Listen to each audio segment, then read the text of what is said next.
All right, we're on a roll here with classes. Let's keep hammering away. In the last video, we added some methods to the class. We added print speed, speed up, speed down. You saw how it was really easy to access those, how you could just basically do the dot speed up, dot print speed, dot slow down. It was nice. And you even saw how some of the methods can affect the class variables. So speed was a variable that's built into our car that we declared up here. And so your methods are free to use those variables, right? Because they belong to the class.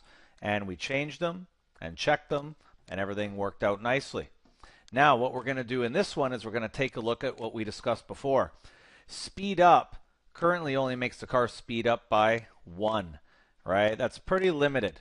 Let's do this another way so our car can speed up a lot more. Public void speed up. Now check this out. I'm going to put something in the brackets for once. Now in the brackets, I'm going to put a parameter, integer amount.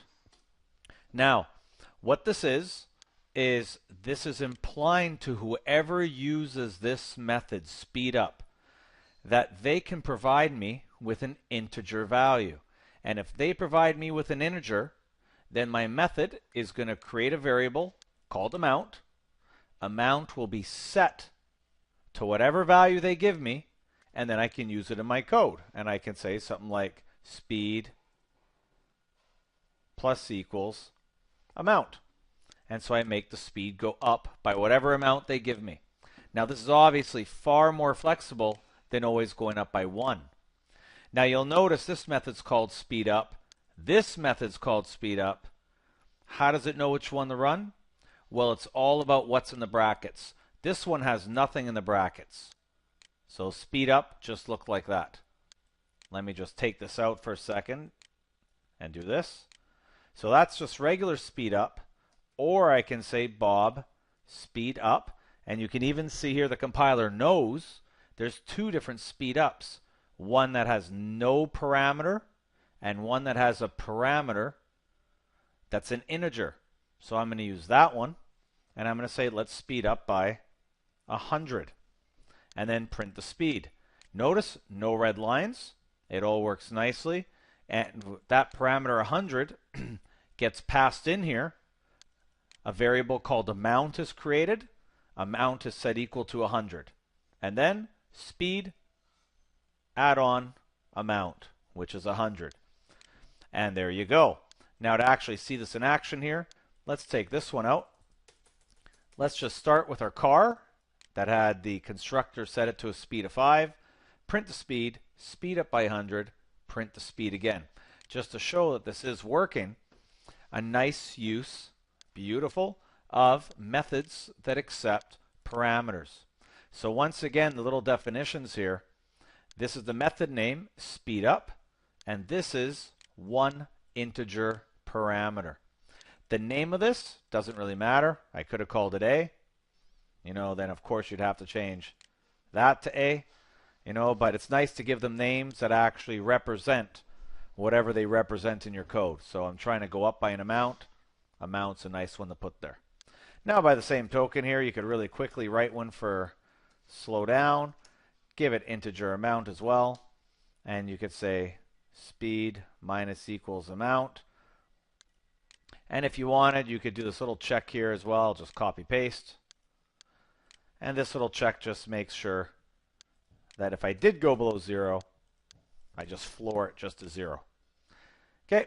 And when you test those out, those will work just fine inside of your code. Pretty nice, right? So those are methods with parameters. Now we're going to do more on these methods with parameters later, but just want to introduce you to that idea.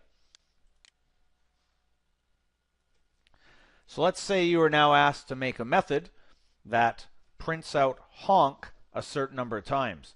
You don't want it just to print out honk once. You don't just want to print it out 3 times. You'd like to leave it up to the programmer to tell you a number, right? Pass a parameter in that tells you how many times to honk.